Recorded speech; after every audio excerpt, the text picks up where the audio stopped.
Ok, alors on va passer à une partie assez costaud, la navigation, donc la barre de navigation et tout ce qui est aussi pagination. Ok, donc vous allez voir, à mon avis, c'est le composant le plus compliqué, c'est-à-dire qu'il y a pas mal de sémantique et pas mal de code pour faire une barre de navigation. Voilà, la pagination, ça va, c'est un petit peu plus facile. Donc on va commencer par la pagination ici. Ça ressemble un peu au fil d'Ariane qu'on a vu ici. Et donc ça se présente comme ceci. On a un élément en navigation et à l'intérieur, on a une liste. Ok. Donc pour commencer, donc ce que vous voyez rôle et aria label, encore une fois, c'est pour l'accessibilité. Ça dit à la liseuse en fait pour les malvoyants, ceci est une navigation, ceci est aussi une pagination. C'est un type de navigation, c'est une pagination. Donc pour commencer, on lui met une classe, la classe pagination, tac, ça va venir centrer notre liste ici. Et ensuite, on va aller dans notre liste, on va mettre pagination liste. Alors, liste sans E, bien sûr. Tac, ça va utiliser Flexbox, ça va les mettre les uns à la suite des autres. Et donc là, ça commence déjà à ressembler un peu plus à une pagination. Ensuite, donc, on va mettre pagination-link pour tous nos liens à chaque fois. D'accord, tac. Et donc, ça va les transformer comme ça. Et donc, aria label, encore une fois, c'est pour les malvoyants. D'accord, donc là, ça dit que quand on clique sur ce lien, ça va à la page 1. Par exemple. Donc très bien, ensuite en dessous on va faire les 3 petits points ici, donc les 3 petits points sont faits avec ce code HTML, d'accord, regardez si je l'enlève les 3 petits points s'en vont, et voilà c'est un code HTML qui permet de faire 3 petits points. Ensuite donc pour les 3 petits points on va rajouter pagination, ellipsis.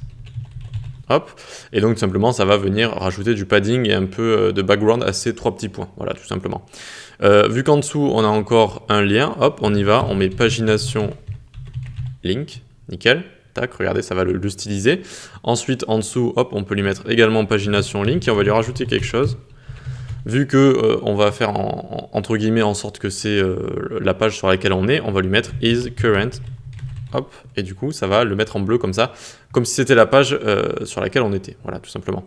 Et ensuite, hop, les liens en dessous, on va mettre pagination link, tac, donc vu que c'est un lien également.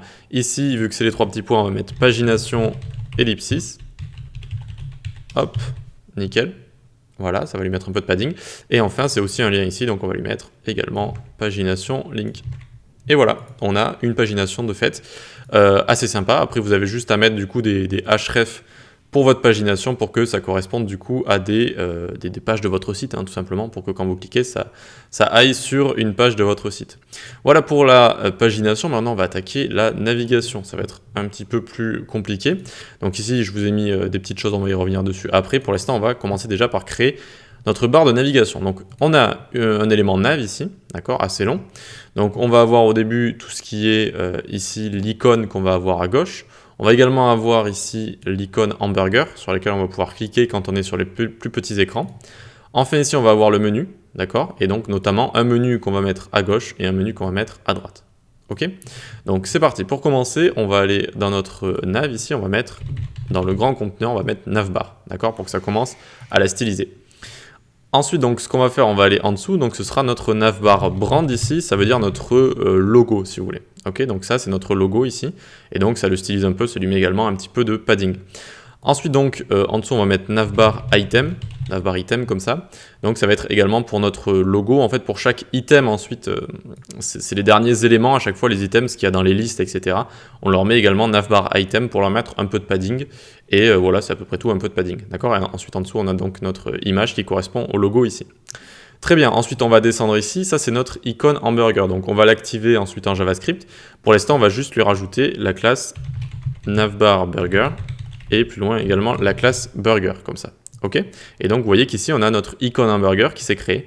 Et donc en JavaScript c'est assez sympa avec Bulma, vous allez voir quand on clique dessus, qu'on lui rajoute une certaine classe, ça va se transformer en croix et ça va faire dérouler le menu juste en dessous. Donc ici ça peut vous paraître un petit peu compliqué, c'est tout ce qui fait l'icône hamburger en fait. Le spa Ariana hidden égale true ici, ça va être les 3 barres de l'icône hein, tout simplement. Et le lien ici donc ça va être l'icône sur laquelle on peut cliquer. Ok. Ensuite, donc, on va aller en dessous, on va avoir une div avec l'id menu, nav menu ici, d'accord? Donc, hop, on est ici, et on va lui donner la classe navbar menu, tout simplement, d'accord? Donc là, ça va vraiment mettre tous les éléments qui sont en dessous, ça va les cacher.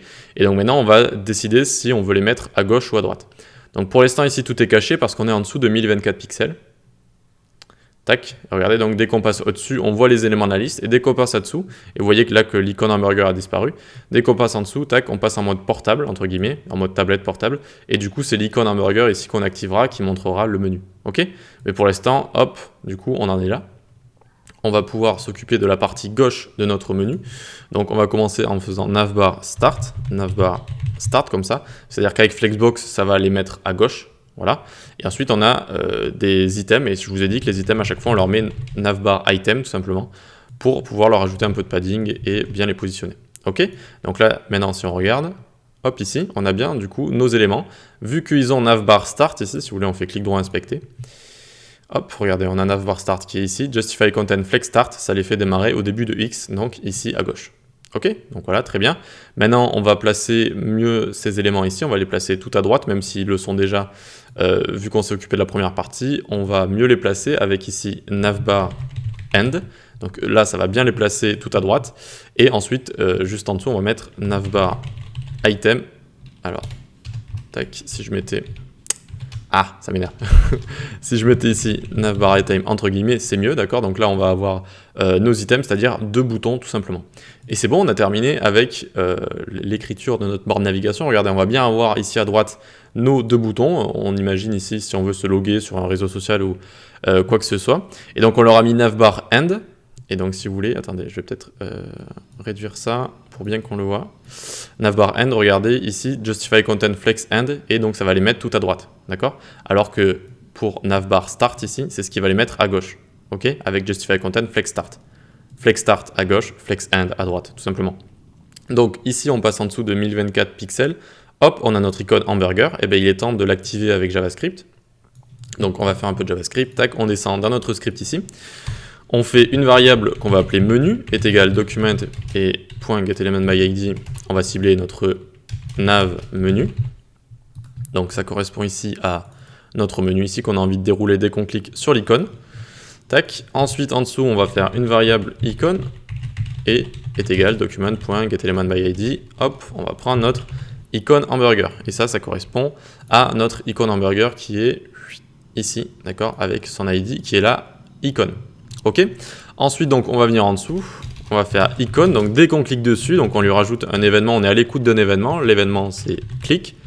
Hop. Donc, dès qu'on clique dessus, on lance une fonction. Cette fonction, qu'est-ce qu'elle va faire? Elle va faire icône.classList.toggle. Donc, on va encore toggle. Et vous savez, vous commencez à la connaître, cette classe isActive. Donc, l'icône, déjà, hamburger, elle va prendre isActive. Et regardez, ça va la transformer en croix. Hop. Vous voyez ici, ça la transforme en croix, avec une petite animation.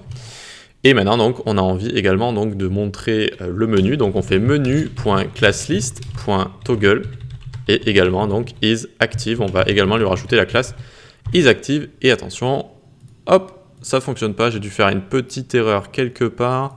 Menu, j'ai écrit Roggle au lieu de Toggle. Tac, Toggle, ça va même marcher comme ça. Hop, on a bien notre menu qui apparaît. Donc, on aurait pu mettre un plus de... voilà, regardez, si vous voulez, on va copier ça et le coller pour faire un petit peu plus de contenu. Tac, tac. Et donc là, vous voyez que ça va en rajouter un menu comme si on avait un menu basique. Ok, tout simplement. Donc je vais l'enlever, je vais en laisser que 2 pour l'exemple. Et donc c'est comme ça qu'on gère le côté responsive avec notre icône ici qui va nous montrer le menu quand on est en mode tablette et portable. Voilà, donc je sais que ça peut faire un peu beaucoup, donc moi c'est vrai que j'y suis vachement habitué et des fois on me reproche un peu dans des formations d'aller un peu vite. Donc voilà, n'hésitez pas à me poser des questions si vous en avez là-dessus. La navbar finalement c'est une icône à gauche qu'on a ici, l'icône hamburger qu'on a là, et ensuite on s'occupe du menu, navbar start pour le mettre à gauche, navbar end pour le mettre à droite. Et puis basta, on va ensuite utiliser un peu de JavaScript pour utiliser notre icône hamburger. Ok, tout simplement. Ok, voilà, bon, mais n'hésitez pas à me poser des questions. On va passer du coup à la dernière partie, panneaux et onglets. Allez, à tout de suite.